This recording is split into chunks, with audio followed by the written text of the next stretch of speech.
We talked about it kind of on last week's show. I'll bring you into that world soon. But one of my questions for you is, like this particular device, this SR200. What were some of the uses of this? I mean, that had to be a very unique product line back, even when it was in its heyday. It had to have been a very unique product. Yes, it was, and I think that this machine was designed both for home use and for use in offices, because of its tiny size. It was very compact, and it was easy to use. It only has 4 buttons on the front. How hard is that to figure out? It looks like mine. I've got like the little round thing on the front here. You know? Put up slide 5. I'll show you another very interesting machine that actually looks like it would be sold in a jewelry store. Fantastic. Yeah, we got slide 5 coming up here. We're going to be showing that. And while he's getting slide 5 up, I just want to say something about the people on YouTube. We got slide 5 and then went back to the other one. There we go. Slide 6. There we go. Okay, this is a Telectro machine, and Telectro is a U.S. company. It's a very interesting story about them. They're entirely a U.S. company, and in this 50s and early 60s, they were designing tape recorders and selling them. And this is a little jewel of a machine, and if you look at the slide there, you can see it's actually in it's the box, the sale box that it came in.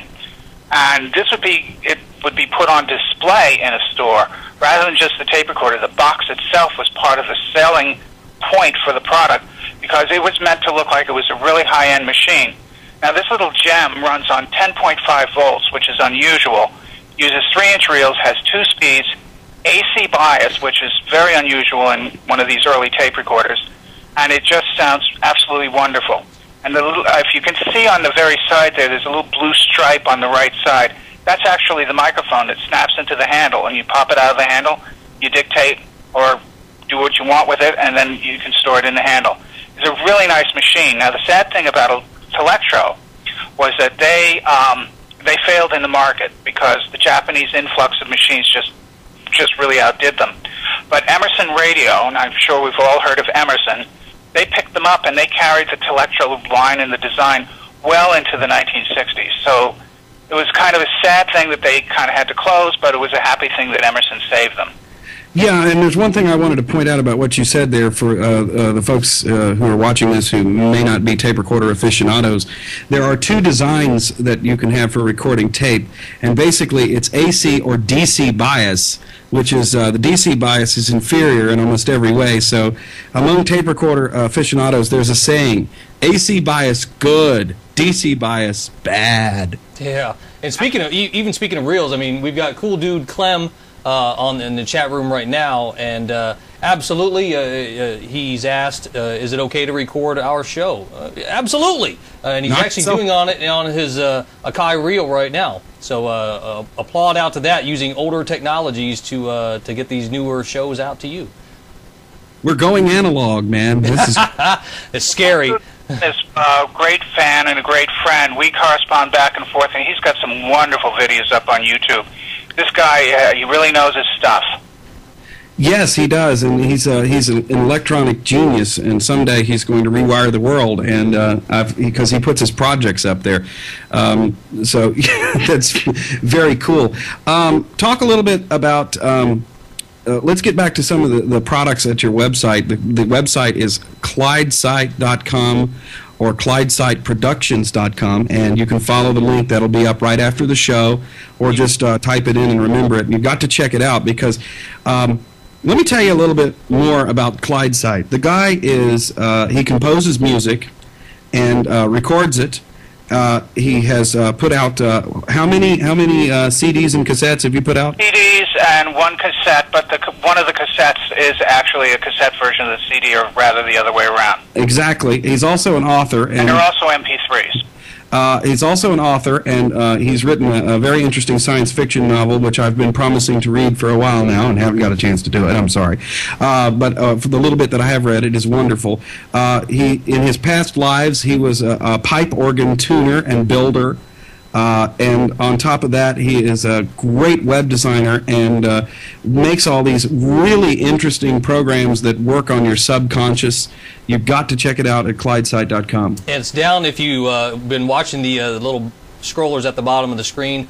Definitely support his programs he's got going on out there. Just like he wouldn't be around without his website and the support he has on that. So make sure you take a look at the ClydeSight Productions link on the bottom of our screen right now, as well as in the past guest on the show link right after this show today. ClydeSight, do you have anything you want to add before we wrap this up? Just real quick, I want to thank you guys for this wonderful show. I've been enjoying it for the 2 episodes you've had so far. Obviously, I'm enjoying this episode very much because I'm in it. And one of the things that I just want to clarify for the folks, because, JC, you were talking about the subliminal message programs, and I just want to clarify the folks, there is a lot of stuff on YouTube and on the web about subliminal message programs that is rather inaccurate, and the programs that I sell are my own invention, which were developed in 1982 when I was in graduate school. I'm not allowed to say the name of the college because they don't want to promote student projects and so on, but this was done when I was in graduate school with the psychology department, and it was actually developed originally on a Commodore 64. Now, to give an idea of how technology is so important, it took until the advent of Flash to be able to get the timing right, because the Commodore 64 with the 6502 or the 6510 chip had a very unique timing system that worked very well with their version of BASIC. And until Flash came out, it didn't see anything like that. Now, in subliminal message programs, timing is everything, and as is the content. And the content of the subliminal messages that we have in these programs are written by a certified hypnotherapist in Boston. His name is John Murray. So I just want to let people know this is genuine stuff. This is not a joke. Absolutely.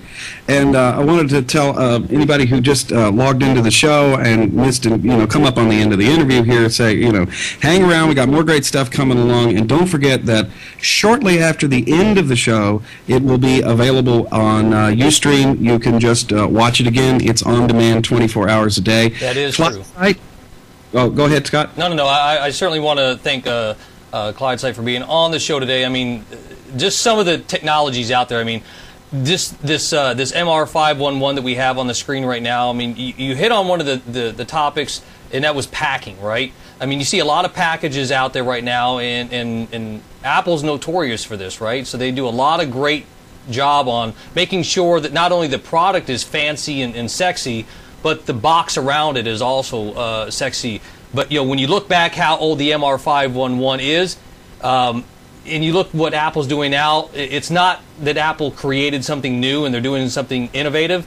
This type of thought process around small technologies, like the small reel-to-reel that you showed before this, and this one, these technologies have been around a long time, and I applaud you for what you're doing to hold on to that legacy, if you will, right? Because a lot of people, even myself, I have the iPod Classic right here, and then I've got, the iPhone, so I've got the everything, but it's nice to see older legacy things still holding around, and it holds true to the quality of craftsmanship in the actual product itself. For a product to be that old and still be functional today with just a little TLC, there's something to be said for that. Well, thank you, Scotty. I think you're absolutely right. I agree with you. And just if we have time, if you could put up slide 8, I just want to show people the craftsmanship that goes into one of these machines. Absolutely. Let me get it up here for you. This is a machine from 1955. This is an entirely electric machine. In 1955, we wouldn't see a 3-motor tape deck appear again until the late 1960s when TX started coming out with them. Now, you probably can't see it because the picture's so small, but all of those parts in there, that's entirely modular construction. You can field strip that tape recorder in about 30 minutes. And have it down to a sub-assembly.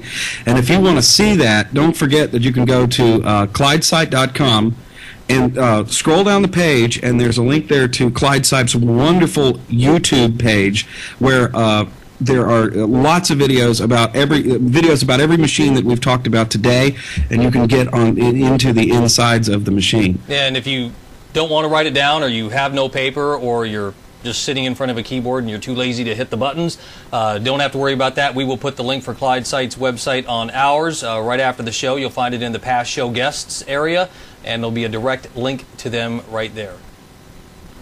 All right. Well, ClydeSight, thank you very much for being on the show. We appreciate it, and we hope to talk to you again soon. Thank you both. I love the show. Keep it up. I wish you the very best. Thank you, sir. Thank you. Have a good day. Bye-bye, everyone.